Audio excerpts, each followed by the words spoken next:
नहमदुहु व नुसल्ली अला रसूलिहिल करीम अम्मा बाद। अस्सलामु अलैकुम वरहमतुल्लाहि व बरकातुहू। प्यारे बच्चों, कैसे हैं आप सब। मेरी अल्लाह सुब्हान व तआला से ये दुआ है कि अल्लाह ताला आपको हमेशा हंसता और मुस्कुराता रखे, आमीन। प्यारे बच्चों, आज मैं आपको हबशा की तरफ हिजरत के बारे में बताऊंगी। प्यारे बच्चों, जब इस्लाम मक्का में तेज़ी से फैलने लगा तो मक्का के सरदारों की नफ़रत भी तेज़ी से फैलने लगी। जब कुरैश के लोगों का जुल्म सितम बढ़ गया तो बच्चों, आप सल्लल्लाहु अलैहि वसल्लम ने तंग आकर अपने साथियों से कहा कि हम हिजरत कर लेते हैं, मक्का छोड़ देते हैं। फिर आप सल्लल्लाहु अलैहि वसल्लम ने अपने साथियों से कहा कि अपनी जान की हिफाजत के लिए हमें ऐसी जगह हिजरत करनी चाहिए जो पुरअमन हो। प्यारे बच्चों, आप सल्लल्लाहु अलैहि वसल्लम को ये बात मालूम थी कि हबशा में एक ईसाई बादशाह जिसका नाम नजाशी है। बच्चों, आपको नजाशी के बारे में पता है ना। नजाशी एक बहुत बड़ा बादशाह था। ये इंसाफ वाला बादशाह था। ना तो ये जुल्म करता था, ना इसकी बादशाही में कोई दूसरा जुल्म करता था, एक दूसरे पे कोई जुल्म नहीं करता था। इसलिए आप सल्लम और आपके साथियों ने सोचा कि हबशा जाना चाहिए। फिर आप सल्लल्लाहु अलैहि वसल्लम और आपके साथी सहाबा किराम ने हबशा की तरफ हिजरत की। इसमें हज़रत उस्मान बिन अफ़ान इसके अमीर थे। अब इसमें आप सल्लल्लाहु अलैहि वसल्लम की साहबजादी भी थी जिसका नाम रुकैया था। बच्चों, आपको मालूम है हज़रत रुकैया रज़ी अल्लाह तआला अन्हो हज़रत उस्मान बिन अफ़ान की अहलिया भी थी। ये सब रात के अंधेरे में छुप कर निकल गए और हबशा की तरफ रवाना हुए। आप सल्लल्लाहु अलैहि वसल्लम की ये पहली हिजरत थी। और सबसे बड़ी बात ये भी थी कि समंदर में दो तजारती कश्तियाँ खड़ी थीं और वो उन्हें लेकर हबशा की तरफ रवाना हो गईं। जब कुरैश को आपकी हिजरत का पता चला तो उन्होंने कुछ साथी घोड़ों पर आपके पीछे भेजे। जब वो लोग साहिल पर पहुंचे तब तक आप और आपके साहबा कराम जा चुके थे। आप सल्लल्लाहु अलैहि वसल्लम हबशा में पहुंच गए तो कुछ अरसे के बाद मक्का में एक बहुत बड़ा ग्रोह मुसलमानों का हबशा पहुंचा। कुरैश को मालूम हुआ कि मुसलमानों की बहुत बड़ी तादाद हबशा हिजरत कर गई है। तो उन्होंने उन्होंने उमर बिन आस और अब्दुल्ला बिन रबिया को बहुत तोहफे तहाइफ देकर हबशा रवाना किया।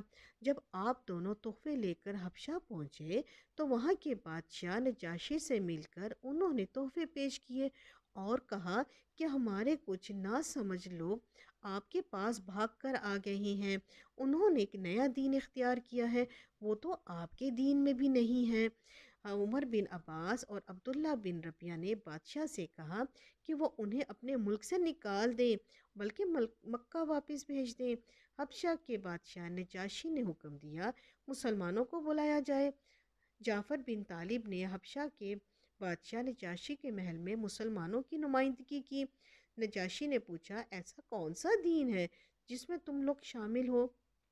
मुसलमानों ने के तर्जमान जाफिर बिन अबी तालिब ने कहा, हम ऐसी कौम थी, जहालत में थी, हम गुमराह थे, बुतों की पूजा करते थे, मुर्दार खाते थे, हम हर तरह के बुरे काम करते थे, रिश्तेदारों से ताल्लुक़ तोड़ते थे, हमसायों से बुरा सलूक करते थे। हम में से जो ताकतवर था वो कमज़ोर पर जुल्म करता था। हमारे अंदर ये सब बुराइयां थी। अल्लाह सुब्हानो तआला ने हमारी बुराइयां ख़त्म करके हम में से एक रसूल भेजा। आप सल्लल्लाहु अलैहि वसल्लम एक आला ख़ानदान से ताल्लुक़ रखते थे। इनकी सच्चाई, अमानत और पाक दामनी पहले से ही मक्का वालों को मालूम थी।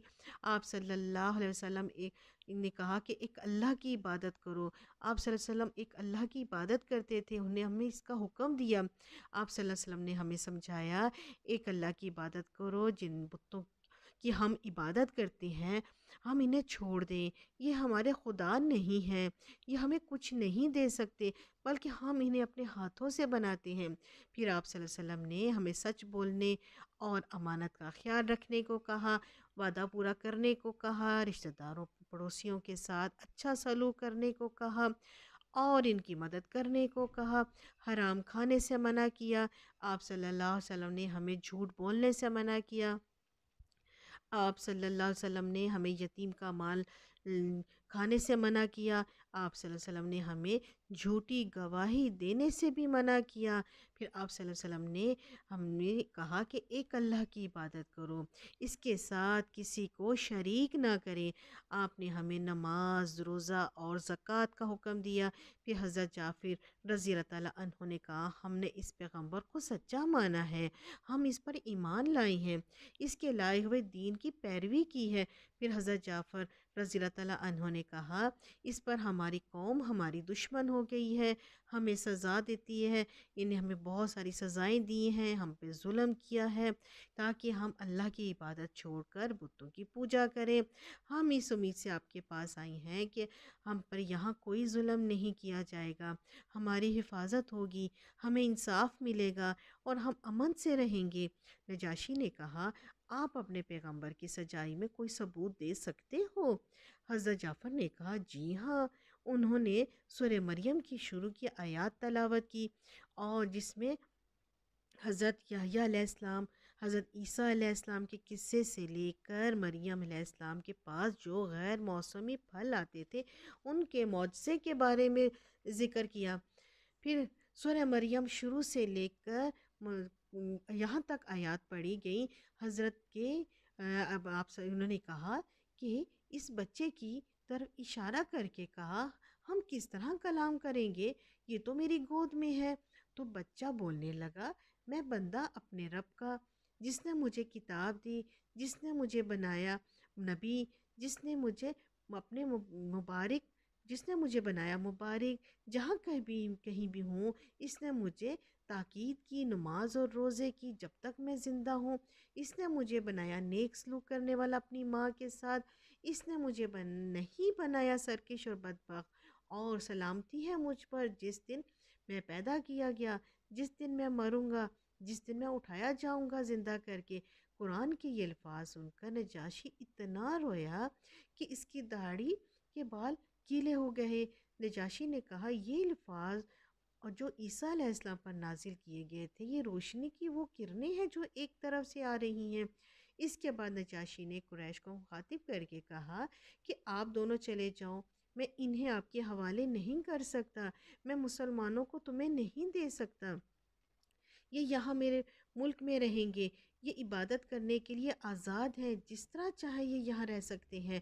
پھر نجاشی نے مسلمانوں سے کہا تم لوگ میرے ملک میں اب امن اور ایمان سے رہ سکتے ہو۔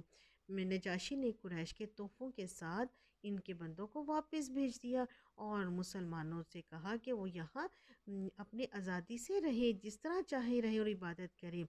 بلکہ یہ حبشہ میں مسلمان کئی سال تک امن اور ایمان سے رہے، پھر مسلمان وہاں سے مدینہ چلے گئے۔ پیارے بچوں، اس کے بعد ملیں گے سیرہ کی نئی قسط کے ساتھ، جب تک کے لیے مجھے اجازت دیجیے کہ ملیں گے نئی قسط کے ساتھ، جب تک اپنا خیال رکھیے گا، اللہ حافظ۔